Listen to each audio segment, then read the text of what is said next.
ছিল শিলাবতী। করুণ দশাটা দেখো, যখন 10ম মাসের গর্ভবতী তখন গয়া যুদ্ধে তার স্বামীর মৃত্যু। তাহলে এর থেকে করুণ অবস্থা আর কি হতে পারে?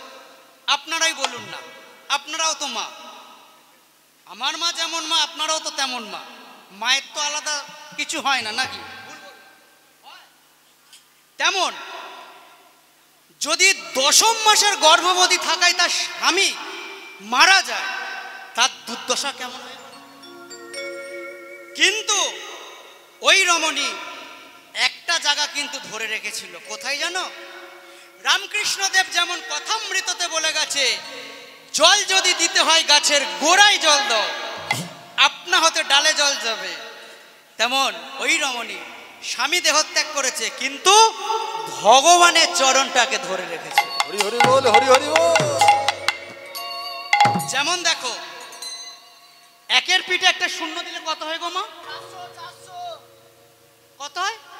10, তাই তো? আরেকটি শূন্য দিলে কত হয়? 100। আরেকটি শূন্য দিলে কত হয়? 1000। তাহলে এইভাবে আমরা যতগুলো শূন্য দেব কি হবে? মান বাড়বে। হ্যাঁ, লক্ষ্য করো। এবার যদি একটাকে আমরা মুছে দিই কি হবে? কিছুই থাকবে না, বিগ জিরো। হ্যাঁ, তেমন ওই একটা হলো অনাদির আদি গোবিন্দ। আর ওই অনাদির আদি গোবিন্দকে ধরে তুমি যা করবে সব কিন্তু একটা করে শূন্য বসে যাবে। তেমন ওই রমণী কি করেছিল জানো? ভগবানের চরণটা সার করেছিল। আর ওই রমণী একদিন কানে শুনলো পাড়া প্রতিবেশী শ্রীক্ষেত্র জগন্নাথ ধামে চলেছে, জগন্নাথ দেবকে দর্শন করবে। এবার ওই রমণীও তখন মনে মনে ঠিক করলো আমিও যাব। কিন্তু রমণী জানে না, জানে কিন্তু জানে না কি বলতো, যে সে গর্ভবতী, এই অবস্থায় কি করে যাবে। তবুও সে মনটাকে স্থির করে ওই সঙ্গী সাথীদের সঙ্গে চলেছে পুরীর জগন্নাথ দর্শনে। আর জগন্নাথ দর্শনের পথে যেতে যেতে, এখনকার মতো বাস ছিল না, ট্রেন ছিল না, এখন তো প্লেনেও জগন্নাথ ধামে যাওয়া যাচ্ছে, তাই না? 1 ঘন্টা সময় লাগে দমদম থেকে উড়িষ্যা। হ্যাঁ, তেমন হেঁটে হেঁটে যাচ্ছে। আর যেতে যেতে ওই রমণী পথের মাঝে এক বৃক্ষের তলায় অসুস্থ হয়ে পড়ল। কেন বলো তো অসুস্থ হলো? বলতে পারবে কেন অসুস্থ হলো? গয়া যুদ্ধে যখন স্বামীর মৃত্যু হয়েছিল তখন পত্নী শিলাবতী 10ম মাসের গর্ভবতী ছিল। তাহলে অসুস্থটা হওয়ার কারণটা কি? ওই রমণী বৃক্ষের তলায় একটি সদ্যজাত পুত্র সন্তানের জন্ম দিল। কিন্তু রমণীর মনে একটাই ইচ্ছা, একটাই বাসনা, কি বলতো? শ্রীক্ষেত্র পুরীর জগন্নাথ দর্শন। তাই ওই রমণী বাহ্য জ্ঞান হারা হয়ে কি করলো জানো? ওই রমণী শিশু ফেলি শ্রীক্ষেত্রে গমন করিল। শিশু ফেলি শ্রীক্ষেত্রে গমন করিল। শিশু ফেলে শ্রীক্ষেত্রে গমন করিল। শিশু ফেলি শ্রীক্ষেত্রে গমন করিল। একা শিশু বনের মাঝে কাঁদিতে লাগিল। ওই না একা শিশু বনের মাঝে কাঁদিতে লাগিল। ওই না একা শিশু বনের মাঝে কাঁদিতে লাগিল। সদ্যজাত শিশুকে যদি ফেলে রেখে যায় সে কাঁদবে না? কি করবে? কাঁদবে তো, কাঁদবে তো। আর এই কান্নাটা গিয়ে কোথায় লাগলো জানো? এই বাচ্চার কান্নাটা কোথায় লাগলো জানো? অন্তর্যামী নারায়ণ অন্তরে জানিল। অন্তর্যামী নারায়ণ অন্তরে জানিল। অন্তর্যামী নারায়ণ অন্তরে জানিল। অন্তর্যামী নারায়ণ অন্তরে জানিল।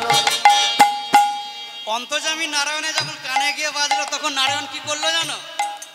ওই বাচ্চাটির জন্য কি আবার বৃক্ষ ডালে মধুচক্র সৃজন করিল। ওই না বৃক্ষ ডালে মধুচক্র সৃজন করিল। ওই না বৃক্ষ ডালে মধুচক্র সৃজন করিল। আবার কি হলো জানো? বৃক্ষ ডালে তো মধুচক্র সৃষ্টি করলো, আর মধুচক্র দিয়ে কি হলো? সেই মধু শিশুর মুখে পড়িতে লাগিল। সেই মধু শিশুর মুখে পড়িতে লাগিল।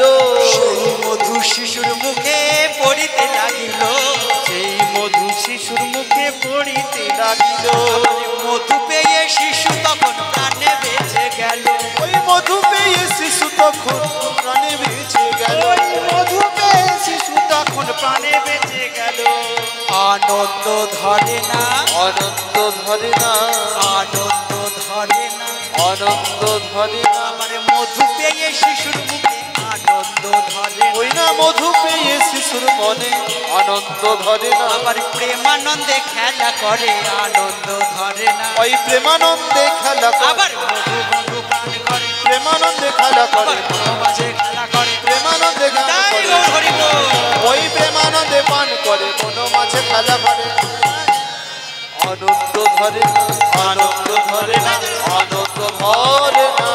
কোথায় যাচ্ছ মুখ ঘুরিয়ে ঘুরিয়ে? আমি আগে কি বলেছি? আমি আপনাদের সন্তান, চরণ ধুলি দিয়ে আমাকে আশীর্বাদ করবেন বলেছিলাম তো। তাহলে সন্তানের যখন এই কথাটা রাখতে পারছো না, আর ক ঘন্টা? 1:20, 3টে পর্যন্ত আমি থাকবো। তাহলে ক ঘন্টা হবে? 1.5 ঘন্টা। এত বড় আসর ঘুরলে কটা 100 জন ভক্ত হবে তাও ঠিক নেই। তারপরেও যেতে ইচ্ছা হচ্ছে। এই মুখটার দিকে তাকিয়ে কি কষ্ট হচ্ছে না? হ্যাঁ, চলে যাবে। মুখ ঘুরিয়ে চলে গেলে কি হয় জানো? অপরাধ হয়। তুমি যে চলে যাচ্ছ লীলার মাঝখানে যাচ্ছ কেন? আগে যেতে পারলে না? লীলাটা যখন আমি শুরু করলাম তার আগে তো চলে যাবে। একটা কথা জেনে রাখবে, কোনোদিন লীলা শুরু হয়ে গেলে তারপরে যেতে নেই। দেখবেন সব শিল্পীরা এই কথাই বলে, একটা লীলা শেষ হলে উঠে চলে যাও, এ তো অপরাধ নেই। আর লীলা চলাকালীন যেতে নেই, এটাকে কি বলে জানো? পাতি ভাষায়, একদম গোদা বাংলা ভাষায় মেয়েরা যেটা বেশি বলে কি জানো? মুখ ঘুরিয়ে চলে যাও। জেনে রাখবে, জানতেও অপরাধ, অজান্তেও অপরাধ। আমি ভাবছি অজান্তে অপরাধ হলো না, ওটাও অপরাধ। কেন বলো তো? প্রমাণ দিয়ে দেবো। এই যে তারটা পড়ে আছে, ওখানটা হাত দাও। যদি ওখানটা কাটা থাকে একদম জয়নি তাই করে ছেড়ে দেবে। তুমি তো জানো না ওখানটা হাত দিবে, কিন্তু ভাগ্যক্রমে ওইখানে কাটা। তাহলে ওইখানে যখন কাটা, তোমার হাতটা যখন পড়লো, তাহলে কি হলো? একদম পটাশ বোম ফেটে যাবে। কি ফাটবে তো বোম নাকি? আর বাতের ব্যথা থাকলে ভালো হয়ে যাবে। তাই কোনোদিন লীলা চলাকালীন যাবেন না। এখানে বলে নয়, সব যাবে। লীলা চলাকালীন যেতে নেই, ওটাকে হলো নাম অপরাধ। একটু আগেই তো লীলা শুনলেন না? চপল গোপাল কি করেছিল? আগের দাদা ভাই করলো না? চপল গোপাল উদ্ধার কি করেছিল? নাম অপরাধ, বৈষ্ণব অপরাধ, তাই না? বৈষ্ণবের দ্বারে, শিবাসের দ্বারে কি করেছিল? ছাগ মুন্ডু দিয়েছিল। একটু আগেই তো বলে গেল, তারপরেও চলে যাচ্ছ, অপরাধ হয়ে যাবে। 1-1.5 ঘন্টার ব্যাপার, চরণ ধরে বলছি যেও না। 1-1.5 ঘন্টার ব্যাপার, যেও না। তাই দেখো, এবার লীলার মধ্যে যাই। ওই শিশুটি কিন্তু গোবিন্দের কৃপায় প্রাণে বেঁচে গেল। প্রমাণে আছে প্রবাদ বাক্যে, রাখে হরি মারে কে, আর মারে হরি রাখে কে, তাই তো? আর ঠিক এমন সময় ওই পথ দিয়ে একটি আদিবাসী কন্যা। এবার লীলাটা আমার সঙ্গে মেলাও। আমি কোথাকার ঘটনাটা বলছি। তোমরা মুকুটমণিপুর বেড়াতে গিয়েছো? বাঁকুড়া, বিষ্ণুপুর, ওই যে জয়পুরের যে জঙ্গলটা পার হয়েছো তো, বেড়াতে যাওয়ার পথে জঙ্গলটা পড়ে, ওই জঙ্গলে এক আদিবাসী কন্যা চলেছে কাঠকুড়াতে। আর এই সন্তানটা কিন্তু ওই জঙ্গলেই আছে। এখনো ওখানকার আদিবাসীরা ওই বন থেকে পাতা কাঠ কুড়িয়ে বিক্রি করে তাদের সংসার চালায়। এখনো লীলা বর্তমান, এরা মিলে যাচ্ছে। দেখো, ওই রমণী চলেছে প্রভাতকালে এক আদিবাসী কন্যা কাঠকুড়াতে, আর বদনে গাইছে কি জানো? রাধা নাম। তোমাদের ঘুম পেয়েছে না? চলো তোমরাও গাও আমার সঙ্গে। ওই রমণীও গাইছে, কাঠকুড়াতে চলে করে করতালি দিয়ে, তাহলে আমরাও গাইবো। চলো সবাই মিলে। কি তুমি গাইবে তো? এইদিকে মায়েরা গাইবে তো? হাত তোলো দেখি। মায়েরা গা গা আর 1.5 ঘন্টা, বেশিক্ষণ জ্বালাবো না। আর এইদিকে আমার দিদি ভাই বোনেরা দেখি, আর আমার দাদা তো হেসেই পাবে। দেখো হাত তুলবো তো নাকি গিয়ে বলবো? চলো সবাই মিলে হাত তোলো। অ্যান্টোনা নেমে গেল, কবি জিজ্জির করবে না? রাধা রাধা, এই তো তবে মা হেসেছে। আর দাদা হেলান দিয়ে আছো তো, করো। রাধা রাধা রাধা রাধা রাধা বলো ওরে মন, যদি যাবি মধুর বৃন্দাবন। রাধা রাধা রাধা রাধা রাধা রাধা রাধা বলো রে মন, ও তুই যাবি যদি বৃন্দাবন, যাবি যদি বৃন্দাবন। রাধা রাধা রাধা বলো ওরে মন, যদি যাবি চলে বৃন্দাবন, যাবি চলে বৃন্দাবন। রাধা রাধা হাত নেবে গেল, এবার তোলো। কি? রাধা রাধা রাধা রাধা রাধা বল ওরে মন, যদি যাবি মোর বৃন্দাবন, যদি যাবি মধুর বৃন্দাবন। রাধা রাধা রাধা রাধা রাধা রাধা রাধা বলো রে মন, ও তুই যাবি যদি বৃন্দাবন, যাবি যদি বৃন্দাবন। রাধা রাধা রাধা বলো ওরে মন, যদি যাবি চলে বৃন্দাবন, যাবি চলে বৃন্দাবন। ওই মার সঙ্গে কথা বল। হাতটা তুলছো না কেন? লজ্জা লাগছে? বাসে না সিট পেলে তখন তো হাতটা তোলো। জীবনের তোমার ভয় আছে, আর যার জন্য এসেছো তার জন্য হাতটা তুলবে না। বাসে পড়ে যাবে বলে তুমি ধরছো, হাত তুলছো, ভয় আছে। হ্যাঁ, আর যে তোমাকে রাখবে, যে তোমাকে পাঠালো, তাহলে তার জন্য তুমি হাত তুলছো না? আমি তো কাছে গেলাম কতটা, তবুও মা হাসলো। কিন্তু এবার তোলো।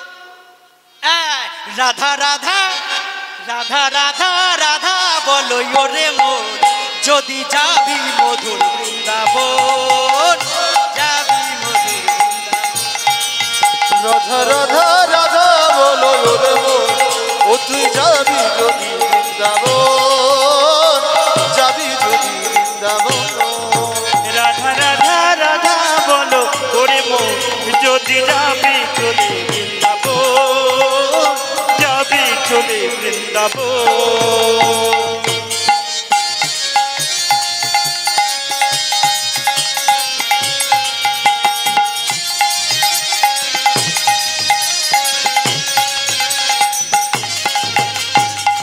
রাধা নামে 2 অক্ষরে না জানি কত সুধা ঝরে। রাধা নামে 2 অক্ষরে না জানি কত সুধা ঝরে। রাধা নাম 2 অক্ষরে না জানি কত সুধা ঝরে। রাধা নামে তরুলতা সবাই বলে রাধা রাধা রাধা।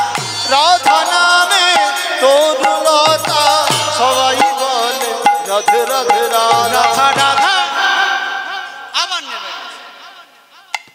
রাধা রাধা রাধা রাধা রাধা বলো ওরে মন, যদি যাবি মধুর বৃন্দাবন, যদি যাবি মধুর বৃন্দাবন। রাধা রাধা রাধা বলো রে মন, ও তুই যাবি যদি বৃন্দাবন, যাবি যদি বৃন্দাবন। রাধা রাধা রাধা বলো ওরে মন, যদি যাবি চলে বৃন্দাবন, যাবি চলে বৃন্দাবন। রাধা রাধা রাধা বলো রে মন, নিতাই গৌর হরি বল। বৃন্দাবন, যাবি যদি বৃন্দাবন। ও তুই যাবি যদি বৃন্দাবন, যাবি চলে বৃন্দাবন। ওই তপস্বিনী রমণী রাধা নাম করতে করতে বনে গেল, আর বনে গিয়ে হঠাৎ দেখলো একটি বৃক্ষের তলায় একটি সদ্যজাত শিশু হাত পা নেড়ে খেলা করছে আর মধু পান করছে। ওই রমণীর ওই সন্তানটিকে দেখে মনে দয়া এলো, তাই ওই রমণী ছুটতে ছুটতে গিয়ে কি করলো জানো?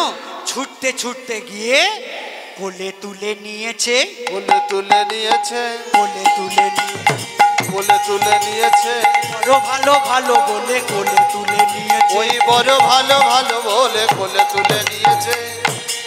আর সন্তানটিকে কোলে তুলে নিয়ে মনে মনে চিন্তা করছে, এই সন্তানটিকে নিয়ে আমি এখন কি করব, আমি এখন কি করব? কারণ আমি যে একজন অবিবাহিত, আমি যদি এই সদ্যজাত সন্তানটিকে নিয়ে আমি যদি আমার গ্রামে যাই, সবাই আমাকে কুলোটা বলবে, দ্বিচারিণী বলবে, সমাজ তো মেনে নেবে না। কি গো মা, মেনে নেবে? তাহলে মনে মনে চিন্তা করছে, আমাদের পাড়ায় এক ব্রাহ্মণ আছে নিঃসন্তান, তাকে দেব, তাকে যদি দিই সন্তানটিকে যতন করে লালন পালন করবে।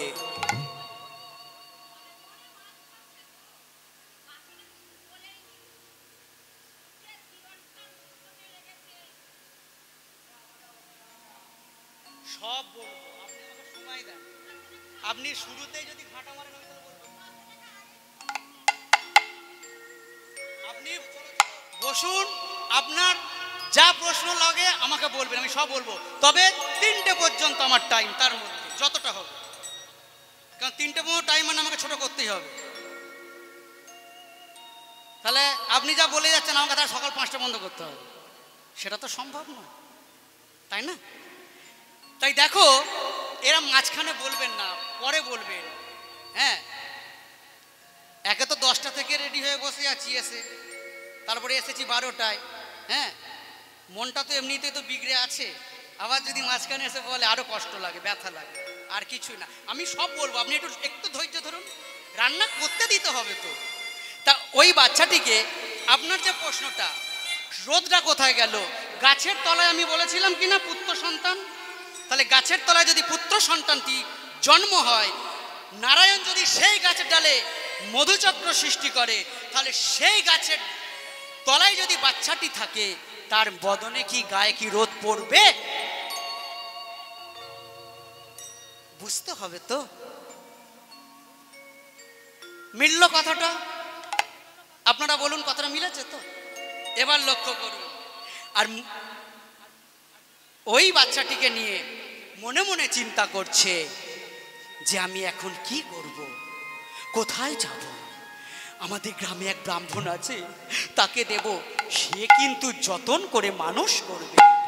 এই বলে প্রভাত বেলা, সকাল বেলা ওই বাচ্চাটিকে নিয়ে ছুটতে ছুটতে ওই ব্রাহ্মণের বাড়ির সম্মুখে এসে ডাকছে, ঠাকুর মশাই, ও ঠাকুর মশাই। কে ডাকে? এই প্রাতকালে কে ডাকে? আরে শীঘ্র করি, তাড়াতাড়ি বাহিরে এসো। তাড়াতাড়ি ঠাকুর মশাই দরজা খুলে দেখে ওই আদিবাসী কন্যা কোলে এক নবজাত সদ্যজাত শিশু। আরে কি ব্যাপার? এই প্রভাতকালে তুমি ওই সদ্যজাত শিশু নিয়ে আমার দ্বারে, কি ব্যাপার? ঠাকুর মশাই, আমি বনের মাঝে কাঠ কুড়াতে গিয়েছিলাম, সেখানে এই বাচ্চাটিকে পেয়েছি, ভাবলাম তোমাদের তো কোনো বাচ্চা নেই, তা তোমাদের দি, তোমরা যতন। কি বললে? আরে এই যে দেখছি তুমি পাখি পড়া কথা বলছো গো। আরে সন্তান কি গাছের ফল? তুমি বনের মাঝে কাঠ কুড়াতে গেলে আর গাছ থেকে পড়ে গেল, সেটা কুড়িয়ে আনলে আমাকে দিলে, আমি মেনে নিলাম। বলো কোথায় তুমি তোমার অমঙ্গলটা ঘটিয়েছ? ঠাকুর মশাই, এ কি বলছো ঠাকুর মশাই? আমি কোনো অপরাধ করিনি ঠাকুর মশাই, আমি কোনো অপরাধ করিনি। আমি বনের মাঝে কাঠ কুড়াতে গিয়ে এই সন্তানটিকে কুড়িয়ে পেয়েছি, আমি কোনো অপরাধ করিনি। তাই আমি মনে মনে চিন্তা করলাম, এই সন্তানটিকে যদি আমি গ্রামে নিয়ে যাই, সবাই আমাকে দ্বিচারিণী বলবে, কুলোটা বলবে, কলঙ্কিনী বলবে। তাই আমি মনে করলাম তোমাদের তো কোনো সন্তান নেই, যদি এই সন্তানটিকে তোমাদের দিই, তোমরা যতন করে একে মানুষ করবে। তাই তো আমি তোমাদের কাছে নিয়ে এলাম। এমন সময় ঘরের ভেতর থেকে ব্রাহ্মণী ছুটতে ছুটতে এসে বলছে, দাও দাও দাও, আমাকে দাও। আমি একমাত্র বুঝি একটা বন্ধা নারীর জ্বালা কতটা, একটা বন্ধা নারীর যন্ত্রণা কতটা।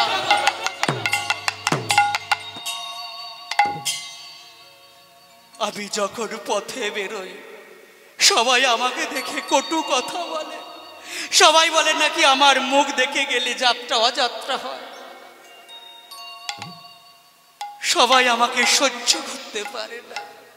আমি দিনের পর দিন ওই গোবিন্দ চরণ তলে গিয়ে আছাড় খেয়ে পড়ি আর কাঁদি আর বলি, হে গোবিন্দ, একটি সন্তান তুমি আমাকে, দয়াময় তুমি আমাকে একটি সন্তান দাও।